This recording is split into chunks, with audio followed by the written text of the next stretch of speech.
നമ്മൾ പോണത് കണ്ണൂര് പെറ്റ് സ്റ്റേഷനിലേക്കാട്ടാ. അവിടെ പോയാലുള്ള ഗുണം എന്താന്ന് വെച്ച് കഴിഞ്ഞാൽ ഒരു വെടിക്ക് 3 പക്ഷിയാണ് ട്ടാ. സംഭവം എന്താന്ന് വെച്ച് കഴിഞ്ഞാൽ നമ്മൾ പെറ്റ് സ്റ്റേഷനിലേക്കാണ് പോണതെങ്കിലും തൊട്ടിപ്പുറത്ത് പാർക്കും അതിന്റെ ഫ്രണ്ടിൽ ബീച്ചും ഒക്കെ ഉണ്ട്. നമ്മൾ കയറി ചെല്ലുമ്പോൾ തന്നെ ദേ ഗോൾഡ് ഫിഷ് ആണെന്ന് തോന്നണു. അങ്ങനെ എന്തൊക്കെയോ മീൻ അവിടെ ഉണ്ട്. അതിനൊക്കെ നമുക്ക് ഫീഡ് ചെയ്യാനൊക്കെ പറ്റൂട്ടാ. എനിക്ക് ഈ വക ഐറ്റംസ് ഒക്കെ പേടിയായോണ്ട് ഞാൻ കുറച്ച് വിട്ടുമാറി നിൽക്കാറുന്നിട്ടാ. അവിടെ ചെന്നപ്പോഴത്തേന് ഐഷുമായി എനിക്ക് ഉറങ്ങി പോവുകയും ചെയ്തു. പിന്നെ നമ്മൾ എങ്ങനെയൊക്കെയോ എണീപ്പിക്കാൻ നോക്കുന്നുണ്ട്. ഐഷുമ ഇവിടെ ഫസ്റ്റ് ടൈം ആണ്ട്ടാ വന്നത്. അവള് ഉറങ്ങിക്കൊണ്ടിരുന്നതിനെ ഒന്നും കാണാൻ പറ്റൂല, കാരണം കണ്ണടച്ചു പിടിച്ചേക്കാണല്ലോ. ദേ ഈ ഒരു പശുവിന് ഞാൻ കുറെ നാളായിട്ട് നോട്ടിട്ട് വെച്ചേക്കണേട്ടാ.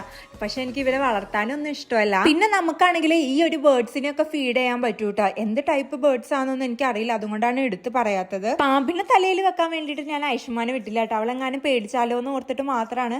പേടിക്കേണ്ട കാര്യമൊന്നുമില്ല. പക്ഷെ ഐഷ ചെറിയ കുഞ്ഞല്ലേ. കുറെ ആക്ടിവിറ്റീസ് ഉണ്ട് കേട്ടോ ഇവിടെ. അടുത്ത സെക്ഷൻ ഫിഷിനെ ഫീഡ് ചെയ്യാൻ വേണ്ടിയിട്ടുള്ളതാ. ക്യൂട്ട് ഐറ്റംസ് ഒക്കെ ഇവിടെ ഉണ്ട് കേട്ടോ. അവരുടെ പേരറിയില്ലാത്തതുകൊണ്ട് ഞാൻ കൂടുതലൊന്നും പറയുന്നില്ല. അപ്പൊ ഓക്കെ, ബൈ.